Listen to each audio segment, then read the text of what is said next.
মাকে নিয়ে আর কি লিখব? আর মা মানুষটা আসলে আমাদের জীবনে পাওয়া সবচেয়ে বড় আশীর্বাদ, সবচেয়ে বড় প্রাপ্তি। মায়ের মতো ভালো না তোমায় এই দুনিয়াতে আর কেউ বাঁচতে পারবে না। না কেউ তোমায় মায়ের মতো এতটা স্নেহ করতে পারবে।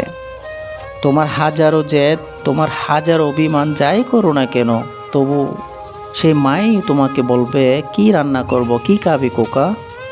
এভাবে আমাদের পছন্দের জিনিসটা রান্না করে আমাদের আবদার মেটায়। মায়েরা আমাদের জীবনে আশীর্বাদের মতো, যাকে দেখলে মনে হয় পৃথিবীর সকল সমস্যার সমাধান যেন শুধু এই মা নামক মানুষটার কাছেই আছে। মায়েরা অভিমান করে কখনো যখন বলে যে আমি মরে গেলে এই দুনিয়াতে কেউ আর ৪ আনার দামও তোকে দেবে না, মনে হয় যেন এর চেয়ে বড় সত্যি এই দুনিয়া তার কিছুই হয় না। এই দুনিয়াতে তো মানুষ থাকলেও মুখ ফুটে যে মানুষটার কাছে আবদার করা যায়, রাগ করার পরেও ঠিক পরের মুহূর্তে আমাদের কাছে টেনে নেয়, সেই মানুষটাই আমাদের মা। ভালো থাকুক পৃথিবীর সকল মা, ভালোবাসি তোমায় মা। ধন্যবাদ সবাইকে।